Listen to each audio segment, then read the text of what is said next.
राधे राधे। कैसे हैं आप लोग? आई होप बढ़िया होंगे।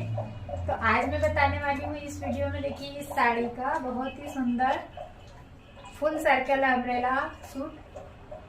तो देखिए यहाँ पर मैं आपको ये साड़ी दिखा देती हूँ पहले कि किस तरह से साड़ी है। तो ये देखिए यहाँ पर ये साड़ी का पल्लू है, इसे मैं यहाँ से निकाल दूंगी ड्रेस बनाते समय। और देख सकते हो आप, ये छोटे छोटे प्रिंटेड वाली बहुत ही सुंदर साड़ी है। जॉर्जेट के कपड़े की है ये साड़ी, सिलने के बाद बहुत सुंदर लगने वाली है। और देखिए ये इसका ब्लाउज पीस है, इसे भी हटा देंगे। और सिलने के पहले देखिए यहाँ पर इसकी पतली सी ये लेस है, ये लेस भी निकाल दूंगी मैं। अस्तर के लिए जो कपड़ा यूज कर रही हूँ मैं, वो क्रैप का 3 मीटर कपड़ा है।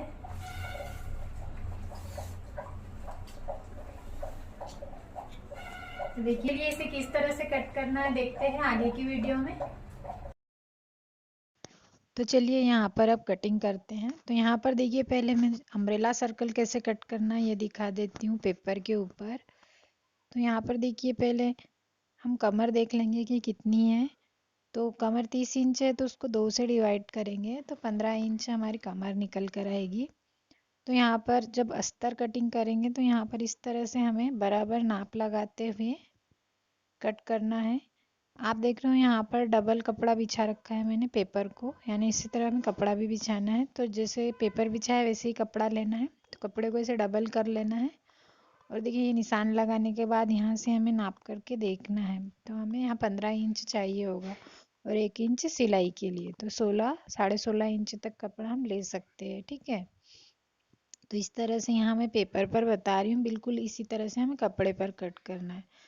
अब हमें नीचे लंबाई ले लेनी है। तो जैसे मैंने बताया था हमें 34 इंच लंबाई चाहिए प्लस 1 इंच ऊपर और नीचे सिलाई के लिए चाहिए। लेकिन यहाँ पर देखिए ये अस्तर का कपड़ा है, मैं अस्तर की कटिंग बता रही हूँ। तो अस्तर हमें 2 इंच छोटा कट करना होता है, 2 से 3 इंच, है ना। तो यहाँ पर हमारा 35 इंच टोटल हो रहा है, तो 35 में से 3 माइनस कर देंगे हम। और 32 इंच पर इस तरह से निशान लगा रही हूँ। यहाँ पेपर है इसलिए मैं इस पे पेपर पे एक अंदाजे से आपको दिखा रही हूँ कि किस तरह से, बस यहाँ एक तरीका दिखा रही हूँ कि कैसे हमें कट करना है। तो इसी तरह से हमें बराबर नापते हुए कटिंग कर लेना है। तो यहाँ पेपर को कट कर लिया है मैंने। अस्तर में यहाँ पर 3 मीटर है मेरे पास, तो मैं हाफ सर्कल कट करूँगी जो अस्तर है अंदर का वो। तो देखिए इस तरह से हाफ सर्कल कट के तैयार हो जाएगा। और ये जो कमर है हमारी टोटल, अब हमने 15 ली थी डबल में, तो खुलने के बाद 30 इंच हो जाएगी। और 1 1 इंच मार्जिन के लिए कपड़ा। और इस तरह से ये अस्तर हमारा कट हो गया। बिल्कुल इसी तरह से अस्तर को कट करना है अब हमें। इसके बाद यहाँ पर मैं दूसरा पेपर पे दिखा रही हूँ कि अब हमें मेन फैब्रिक को कैसे कट करना है। तो यहाँ पर देखिए मेन फैब्रिक को भी अब यहाँ पर हम 2 सर्कल इस तरह से हाफ हाफ वाले 2 सर्कल कट करेंगे, है ना। तो कमर हमारी उसमें हमने 15, अगर डबल रखना है तो 15 लेना होगा। अब हम 4 बार करना है ना, तो कितना लेना है 7.5। तो यहाँ पर हमारी कमर हो जाएगी। तो हम यहाँ 7.5 और आधा इंच मार्जिन का लेंगे तो 8 इंच हो जाएगी। तो 8 इंच जितना कमर लगाना है और लंबाई 35 इंच पर लगाना है, क्योंकि ऊपर और नीचे पीको होगा और ऊपर सिलाई। तो इस तरह से हमें 2 हाफ सर्कल कट करना है, तो कंप्लीट करके फुल सर्कल हमारा बन जाएगा, है ना। तो देखिए इसे ओपन हम करेंगे। तो यहाँ पर जो ये कमर की गोलाई है ना हाफ सर्कल की 15 चाहिए और दूसरे की 15 होगी, तो टोटल 30 हो जाएगी हमारी। तो समझ में आया ना अब आपको।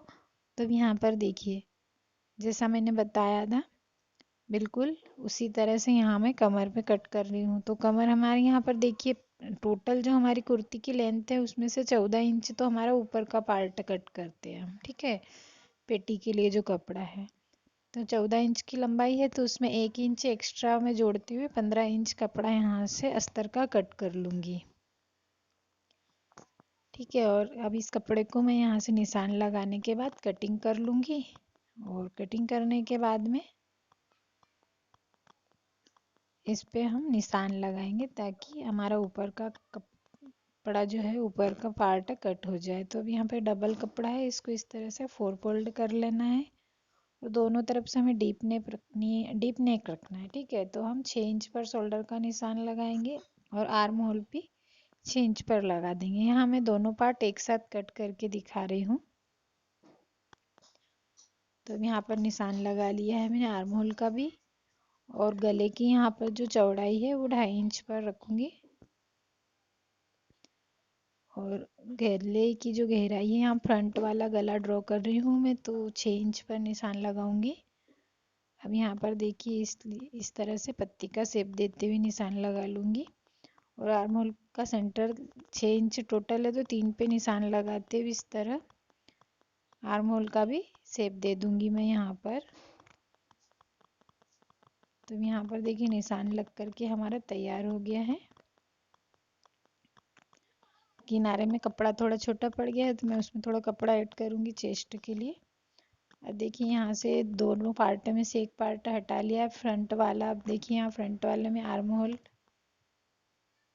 भी हमें गहरा देना होता है, और यहाँ गले को कट कर लिया है, और आर्म होल में थोड़ी और गहराई दे देंगे 1/2 इंच जितनी। तो अब ये देखिए ये फ्रंट वाला कट हो गया है कंप्लीट, और इसी में से जो अब सेकंड वाला था, तो सेकंड वाले में आर्म होल तो हमारा परफेक्ट कट था। अब नेक हमें यहाँ पर जो नेक है उसकी डेप्थ ज़्यादा रखनी है हमें, तो कितना हमें 8 इंच रखना है नेक की डिपनेस। तो अब हमने 8 इंच पर एक निशान लगा लिया है। अब 8 इंच पर निशान लगा के इस तरह बॉक्स तैयार कर लिया, और इसमें राउंड शेप दे दिया है, और अब इसे भी कट कर लिया। अब देखिए यहाँ मैं कपड़े पर अस्तर की कटिंग बता रही हूँ। तो ये जो अस्तर हमारा है, ये मैंने किस तरह से हाफ सर्कल कट करा है आप देख सकते हो। ठीक है, इसी तरह से कट करना है अभी। अब मैं मेन फैब्रिक को भी इसी तरह से ये मैंने यहाँ पर रख लिया है, इसके दो सर्कल कट करूँगी हाफ हाफ। अब इसको सिलने के लिए देखिए इस तरह से मैंने अस्तर और मेन फैब्रिक को फैब्रिक ग्लू की मदद से चिपका दिया है ताकि फिसले नहीं, और ये पेपर कैनवास पे गला पट्टी को भी कट कर लिया है, और कपड़े पर पेस्ट कर लिया है प्रेस की मदद से। अभी इसे इस तरह से गले पर सिल देना है। तो यहाँ पर देखिए मैंने पीछे का भी नेक सिल करके तैयार कर लिया है, और ये आगे का मैंने पलट के अंदर को मोड़ दिया है। अब दोनों नेक तैयार हो जाएंगे। आगे देखिए मैंने 2 डार्ट लगाए हुए हैं ताकि फिटिंग अच्छी है। अब शोल्डर देखिए किस तरह से मैं अटैच कर रही हूँ। शोल्डर को इस तरह अटैच करेंगे तो यहाँ पर गुम सिलाई लग करके तैयार होगी, और शोल्डर अच्छे से बैठेगा, और उसमें फिनिशिंग भी अच्छी आएगी। तो देखिए यहाँ पर दोनों शोल्डर हमें जोड़ना है। शोल्डर देखिए कितनी फिनिशिंग के साथ जुड़ करके तैयार हुआ है। तो अब यहाँ पर देखिए अब यहाँ पर स्लीव ले लूँगी, और उसे किनारे से इस तरह से मोड़ते हुए पूरा किनारा मोड़ दूंगी, आधा इंच के आसपास मोड़ते हुए यहाँ पर आस्तीन तैयार कर लूँगी। इसमें किनारे से एक और सिलाई लगा दूंगी। अब आस्तीन को सेंटर में रखते हुए इस तरह से ऊपर के पार्ट में ये हम आस्तीन को अटैच कर देंगे। इसका पूरा सिलाई का वीडियो फुल नहीं बनाया है मैंने, थोड़ा थोड़ा बता रही हूँ मैं आपको यहाँ पर, क्योंकि काफ़ी लंबा वीडियो हो जाता और अच्छे से शूट भी नहीं हो पाता है ये। तो अब देखिए यहाँ पर इसकी स्लीव भी लग करके तैयार है। तो अब इसका फाइनल लुक देखिए कुछ इस तरह से आएगा। अगर आपको मेरा ये वीडियो पसंद आए तो मेरे चैनल दीपू बुटीक को सब्सक्राइब करें और वीडियो को लाइक करें।